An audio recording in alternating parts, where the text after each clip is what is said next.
Darth Vader thought he was the Emperor's right hand. He wasn't even close. For decades, we've been told a simple story. The story of the Sith and their rule of two. One master, one apprentice. Palpatine and Maul. Palpatine and Dooku. And finally, Palpatine and Vader. It was a dark lineage, a chain of power passed from one to the next. But this story is a lie.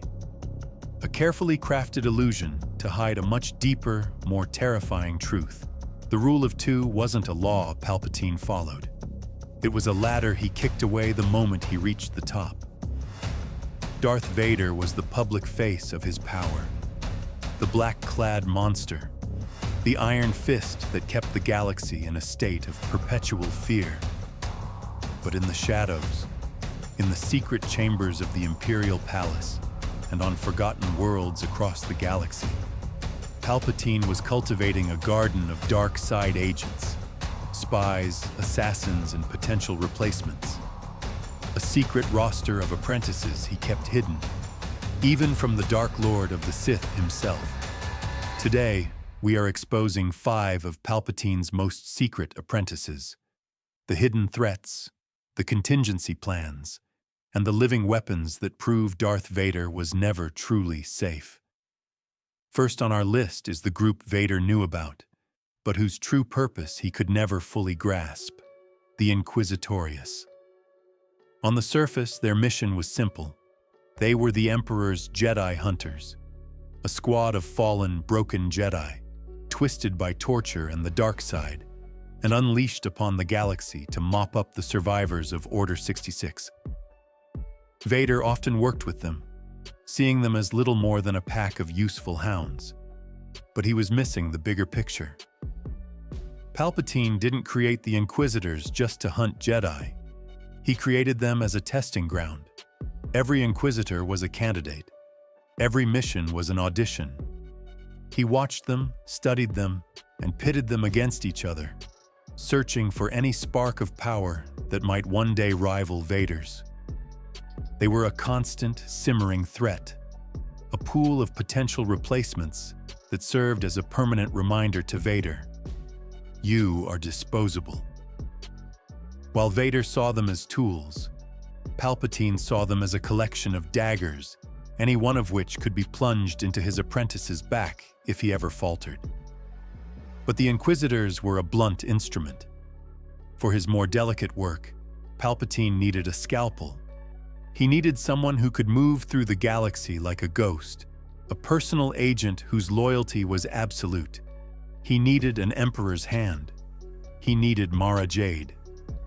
While Vader was commanding Star Destroyers, Mara Jade was in the Emperor's throne room, receiving her orders directly from his mind.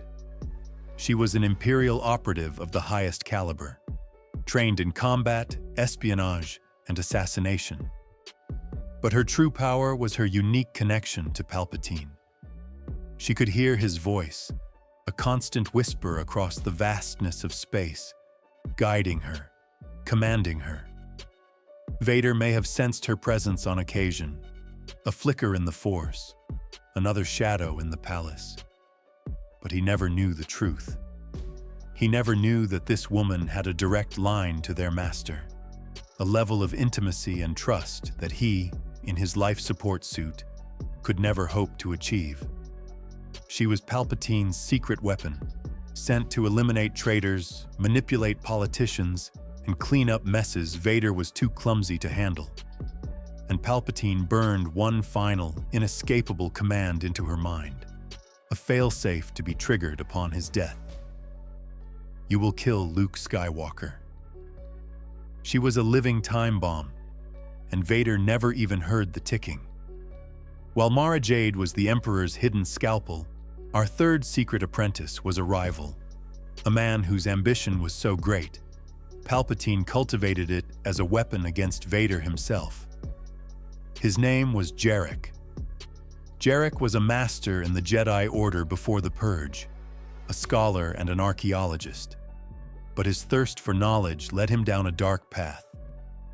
Palpatine found him and made him a High Inquisitor, but Jarek was always more than that. He wasn't content to be a mere hunter. He scoured the galaxy for ancient artifacts, seeking power that would make him a god, not just a servant. His ultimate prize was the Valley of the Jedi, a legendary site on the lost planet of Ruusan, said to contain the trapped spirits of thousands of ancient Jedi and Sith. It was a well of power so immense, it could make its master nearly omnipotent. Palpatine knew of Jarek's ambition. He encouraged it. He saw in Jarek a perfect tool to keep Vader in check. If Vader became too complacent, Jarek's quest for power would be a fire at his back. If Vader fell, Jarek was a ready-made replacement, a dark side master with his own followers and a deep understanding of forbidden lore. He wasn't just an apprentice. He was a dark horse, waiting in the wings to claim the throne. Some apprentices are tools for the present. Others are investments for the future. Our fourth secret apprentice was Palpatine's ultimate contingency plan, a weapon forged to outlast the Empire itself. She was known as Lumia, the Lady of the Sith. She began her life as Shira Bree, one of the Empire's top intelligence agents and a starfighter pilot. During a mission, she infiltrated the Rebel Alliance and grew close to Luke Skywalker. But during a dogfight, Darth Vader, sensing a threat to Luke he couldn't identify, shot her down. She was left for dead, horribly maimed. But Palpatine doesn't waste assets. He recovered her broken body and, just as he did with Vader, rebuilt her with cybernetics. But he did more than that. He trained her in the ways of the dark side, teaching her esoteric force techniques and gifting her a signature weapon, a light whip. Palpatine saw in her a future for the Sith that was independent of Vader. She was his long game. Her mission was not to serve the Empire, but to ensure the survival of the Sith ideology. She was to remain in the shadows, a seed of darkness that would sprout long after he and Vader were gone, ready to corrupt a new generation of heroes and build a new Sith order from the ashes. She was Palpatine's true legacy. Finally, we come to the most audacious secret of all. The apprentices hidden in plain sight, standing just feet from Vader every single day. The sovereign protectors of the Emperor's royal guard. We all know the image. The silent, crimson-robed sentinels flanking Palpatine's throne. They were seen as ceremonial guards, elite soldiers, but nothing more. This was a masterful deception. The absolute best of these guards, the elite of the elite, were force-sensitive. They were hand-picked by Palpatine and trained personally by him in a secret facility on the planet Yinchor. They learned to channel the dark side, to anticipate attacks, and to kill with brutal efficiency. One of the most powerful among them was Karner Jax.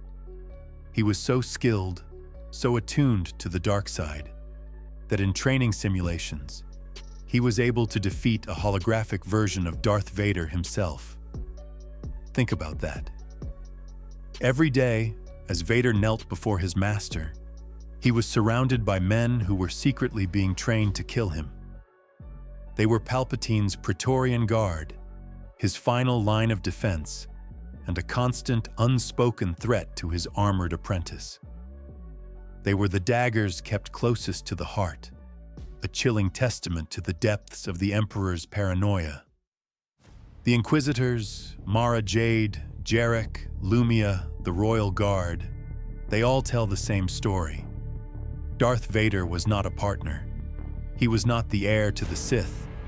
He was a tool, a powerful, terrifying, but ultimately replaceable guard dog. Palpatine, a true master of the dark side, embodied its core principles: paranoia, deception, and an unquenchable thirst for power that trusted no one. He was constantly auditioning new talent, building redundancies, and ensuring that no single apprentice could ever truly challenge him. It paints a dark, new picture of the galaxy's greatest villain. And it makes you wonder, if Vader had known the full truth, if he had known he was just one of many projects waiting to be decommissioned, would he have thrown the Emperor down that reactor shaft to save his son? Or would he have realized he was just getting in line to be replaced by the next secret apprentice, waiting silently in the shadows?